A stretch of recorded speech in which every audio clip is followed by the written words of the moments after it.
People Power 3. Papalayasin na po natin lahat ng korap sa DPWH, sa Malacanang, sa Kongreso, sa Senado.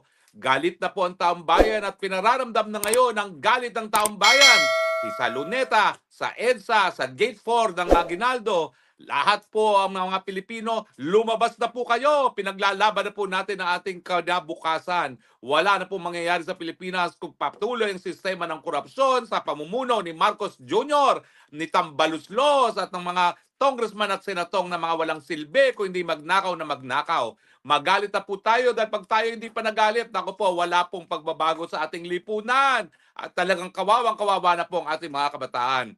Yung mga nandyan na po sa rally sa Luneta, yung mga nandyan sa rally sa Menjola, nako, maraming salamat po sa inyong kabayanihan, ha? Manindigan po tayo, paglaban natin ng karapatan. Tama na po, sobra na po. Labas na po tayo sa lansangan. Tama na po yung ating pa-video-video, pa-Facebook. Kinakailangan po, nandun na tayo sa lansangan at ipakita natin ang sama-sama nating lakas at disgusto sa mga kurakot sa lipunan. Kinakailangan isuka na po yung sistema ng korupsyon dahil wala po mangyayari sa ating mga kababayan kung talagang lahat ng pondo ng bayan linalamo ng mga buwaya.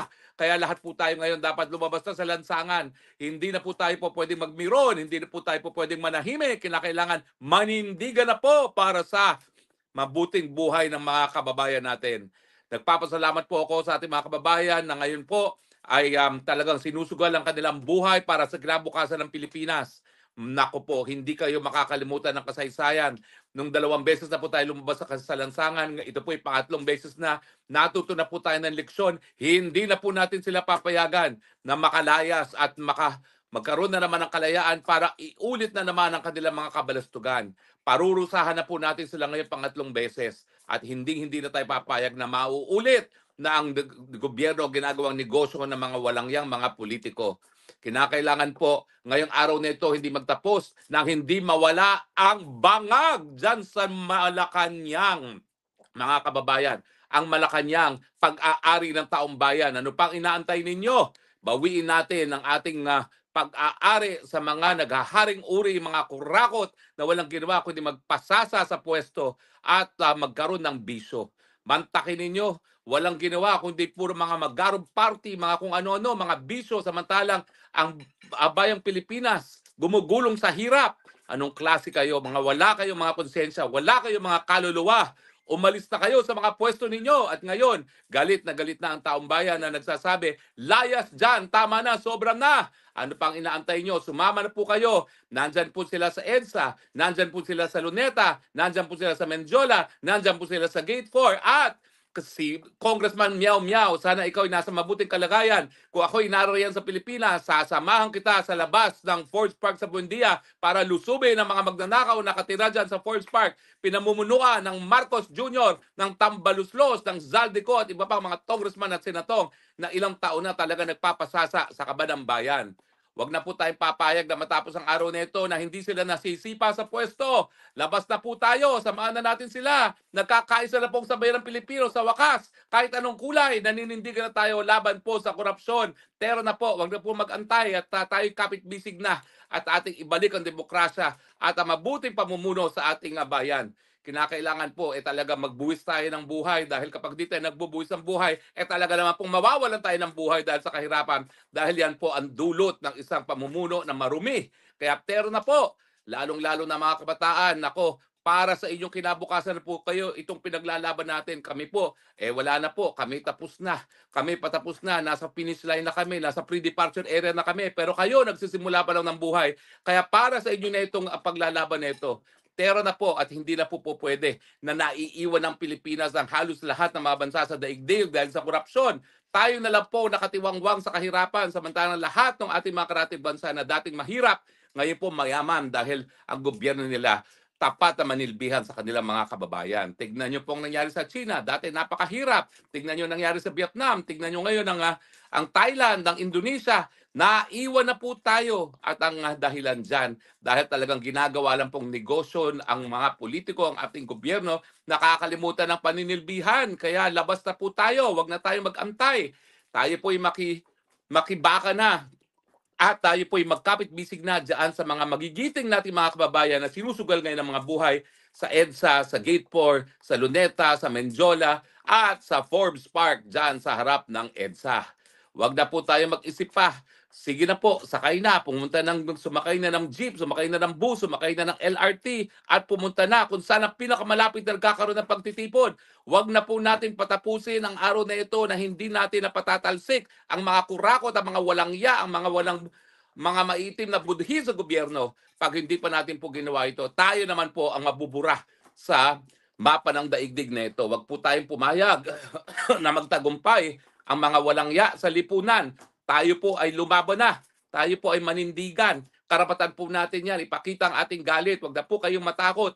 At matagal na po tayong takot. At anong nangyari sa atin? Nagpasasa tuloy ang mga tambaluslos at ang mga bangag dyan sa ating lipunan. No? Sa mga kaibigan, ang aking panawagan, huwag po nating iwan ang ating mga magigiting na mga mamamayan dyan sa EDSA, sa Gate 4, sa Luneta, at saka sa Menjola, at saka dyan sa harap ng Forbes Park.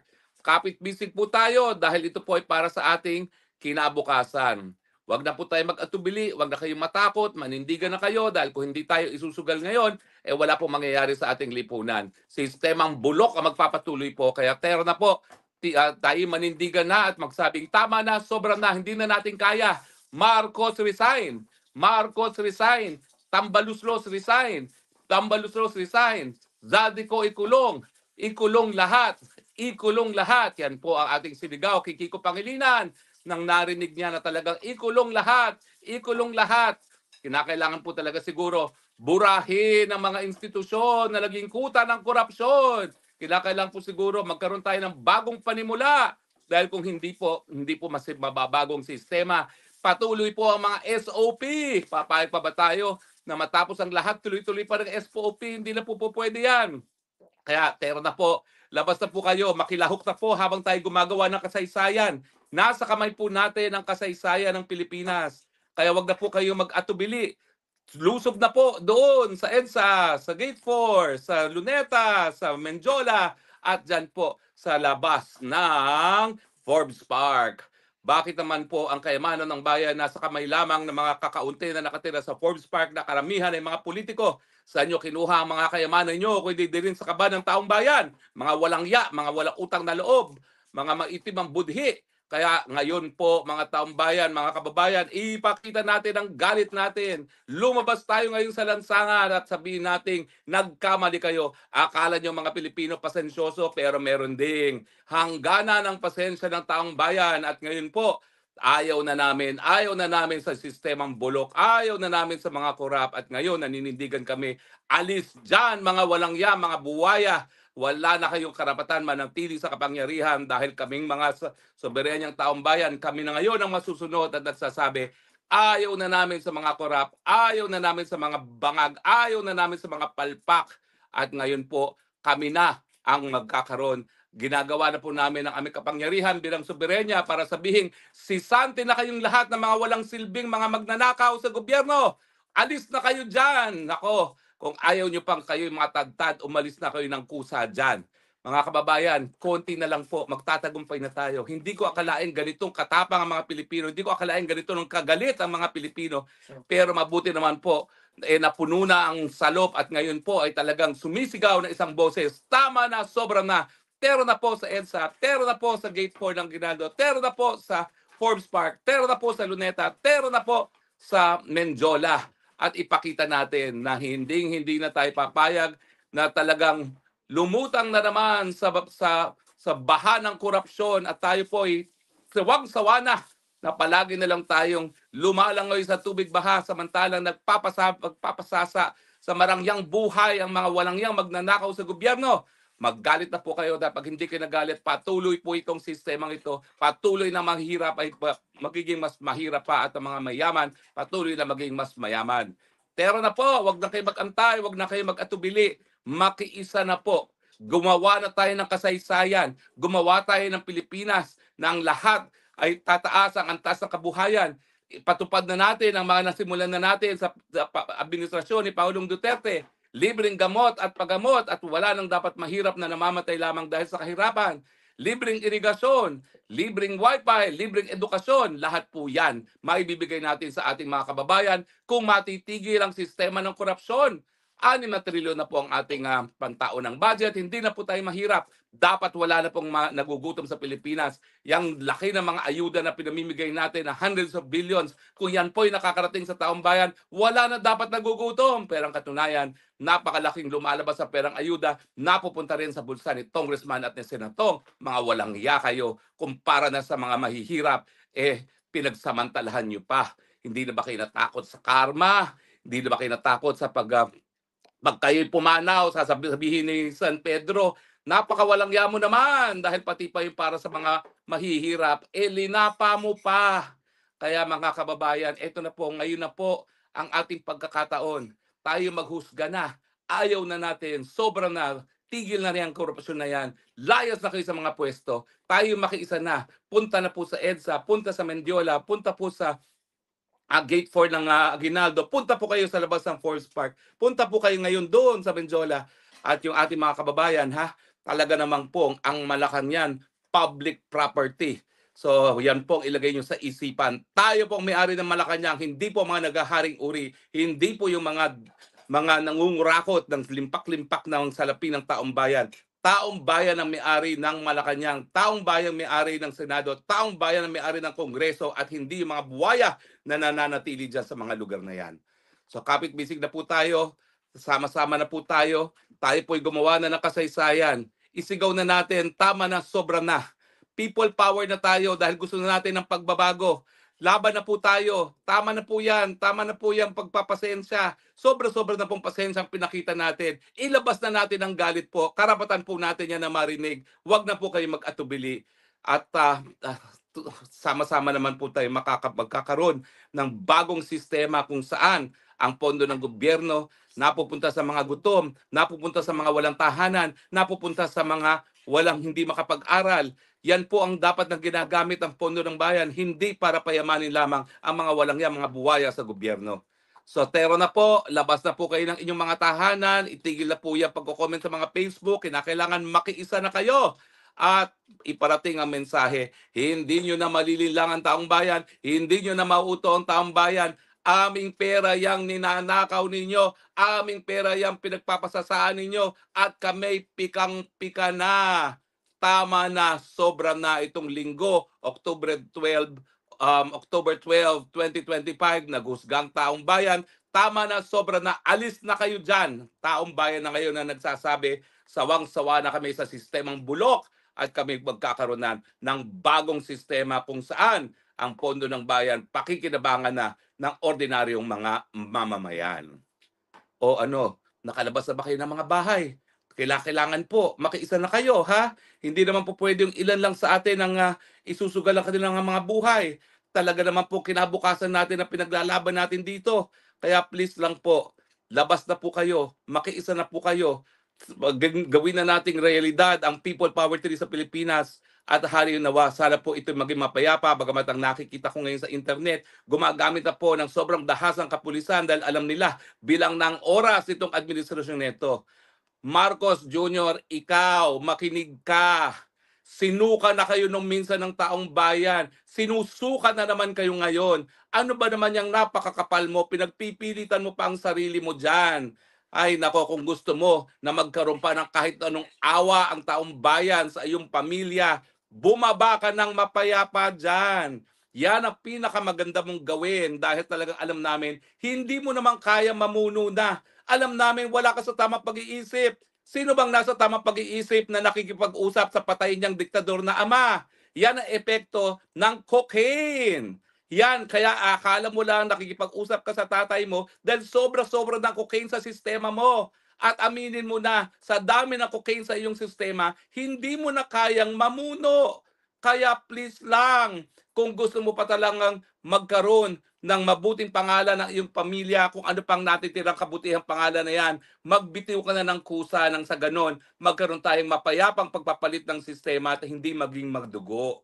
Pwede naman yan. Ano pa bang gusto mo? Napagbigyan ka na, 3 taon na para ayusin ang imahe ng iyong pamilya. napakapalpak na iyong pamumuno dahil nga ikaw ay may bisyo, dahil ikaw nga ay talagang walang kontrol sa gobyerno, hinayaan mo magharing-uri ang iyong pinsan na tambaluslos at iyong asawa. Ano pang mangyayari sa Pilipinas kung ikaw ay mananatili bilang isang presidente? Ang pakiusap ng lahat, at sana naman ikaw ay makinig sa pakiusap nito, bumaba ka na sa pwesto. Baka mapatawad pa kayo ng sambayanang Pilipino kung kayo'y bababa na sa pwesto. Huwag ka nang kumapit sa kapangyarihan na parang tuko dahil sinusuka ka ng taong bayan. Ano pa bang gusto mo? Ngayon, now more than ever, pinakamatindi yung pagkagutom. Now more than ever, pinakamasamang performance ng stock exchange. Now more than ever, namamalipit na sa hirap ang mga kababayan natin. Now more than ever, napakaraming mga dilubyo na hindi mo alam ang gagawin. Ibigay mo na ang pamumuno sa isang tao naman na nasa tamang pag-iisip nang sa ganon, magbigyan naman ng tulong naman ang nangangailangan, yung mga biktima ng bagyo at pagbaha, yung mga biktima ng lindol. Maawa ka naman sa kanila dahil talagang pinatunayan mo na wala ka ng silbi sa kanila dahil ikay wala sa tamang pag-iisip. Bumaba ka na sa pwesto. Yan ang panawagan ng lahat. At mga kababayan, kung hindi didinggin ng Marcos Jr. ang ating panawagan na bumaba, ay kinakailangan sisantihin na natin ang presidente. Kapangyarihan po natin yan bilang soberenyang bayan. Sa demokrasya, meron po tayong kapangyarihan magsisante ng mga taong hinalal, pero napatunayan ng hindi kakayanin ang mga kinakailangan sa kanilang katungkulan. So ating pong desisyon ngayon, i-dismiss from service ang ating presidente kung hindi siya kusang magbibitiw. So sana nga pakinggan na tayo ni Marcos Jr. Buluntado ka na magbitiw. Dahil kung hindi, talaga mararamdaman mo ang hagupit ng taong bayan, bungad na rin sa paghihirap, kagutuman ng taong bayan. Bumaba ka na kung ayaw mo matikman ang galit ng sambayanang Pilipino. At ngayong araw po, Oktubre 12, 2025, pinapakita na ng taong bayan ng galit sa muli ang nangyayari po sa lansangan ng Pilipinas. Balik po tayo ng 86 kung saan talagang nagsasabi tayo, tama na, sobra na, minsan na nating sinipa ang isang Marcos, sisipain na naman natin ngayon ang isang Marcos.